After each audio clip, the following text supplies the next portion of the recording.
Well, I believe that there is no security on earth, only opportunity. And because with this life is this world is filled with opportunities, that one of the most important things that you and I have to do every day is always ask for an adventurous experience. I want you to start seeing life like a jungle. If you see life like a jungle, then you have one of two options. It means that you're either a tour guide or you're a tourist. If you consider yourself as a tourist through life, then it means that as a tourist you have what I call fear. You're worried about where the chihuahuas might be. You're probably worried about mosquitoes. You're worried about snakes, scorpions. You're worried about baboons and monkeys that might attack you. You're worried about the lion, who knows, the elephant. You're worried about everything. You're worried about yourself. You're thinking about yourself. And the more you think about yourself, the more you have fear. And the more you think about yourself, the more you miss out on the beautiful tropical scenery in the jungle.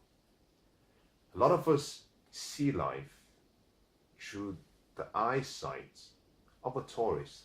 And as a result of that, all we see are potential problems.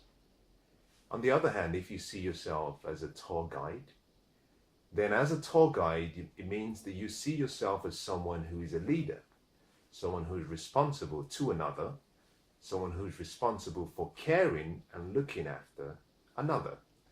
But interestingly, you also see yourself as someone who knows where there is fresh water, where there are the coconut trees, where there are the mangoes and the apples and the bananas. You see yourself as someone who knows where the beautiful caves are, where the waterfalls are. As a tour guide, because of all the information you have and you know about the jungle, you're excited about someone that can come with you, someone who you can make their experience worth remembering. All of us have a choice in life. We can either look at life through the eyes of a tour guide, or we can look at life through the eyes of a tourist.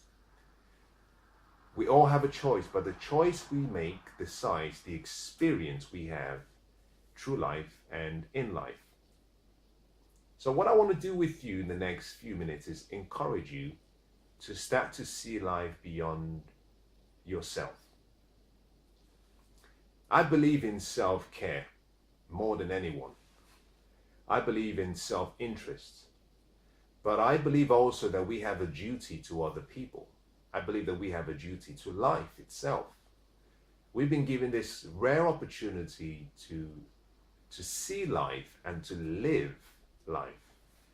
And we have a choice to also make our time in this journey through life such a beautiful experience. The choices we make, the decisions we take, the actions we take decide the outcomes we experience. And if you can start to look beyond yourself, because whenever you're thinking about yourself, you're operating from a place of lack. You're operating from a place that stays and goes beyond self-care. You're going into a place of being selfish. And let me define all of those particular words so you understand where I'm coming from. I really believe in the definition of words. Self-care is putting yourself in a position whereby your needs are being cared for. Self-care is doing for yourself or keeping for yourself something that you need, something that you deserve.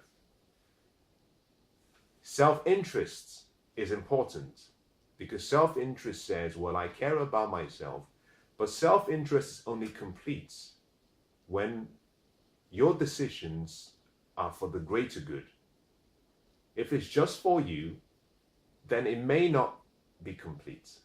Selfish, on the other hand, is when you choose to go beyond caring for yourself and you withhold for yourself something that should have been for another.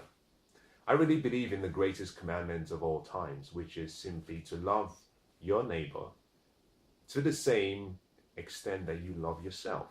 Now, in that definition or in that commandment is the importance of self-interest and self-care. That means that if you do not love yourself, then how can you give what you do not have? So putting yourself first is important.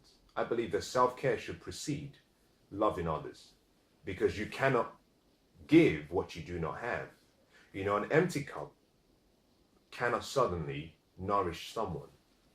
For you to be able to give water, you have to fill the cup up with water. But you've got to be careful. You have to be really careful not to keep pouring water into the cup until the point where it starts to overflow, and neither the cup is benefiting from the water being that is overflown, and the water being overflown is wasted and not serving someone else. That is selfishness. Interestingly, you do not have to get to a place where the cup is full before you can share it. You can always share what you already have. You do not have to wait. So what I want to encourage you to do is start to live a life where you see yourself as a tour guide, where you see yourself as a helper. Because I believe in the concept that what you do for other people, what you make possible for other people, the experiences you create for other people, that God, life, nature, whatever you believe in or you do not believe in, I believe that karma comes back. That what you do for others is also done back to you. If you sow a good seed, you get a good harvest. If you sow a bad seed, likewise, because the soil is neutral, the soil has to give you back a harvest in proportion to the seed that you sow. So make a decision today to start seeing yourself like a tour guide and look after yourself, because that's important, but also think about what you can do for other people. There is nothing so sad as climbing up all the way to the top of the mountain, achieving your goals, and then finding out that you're all there alone. There is no one there to enjoy the views.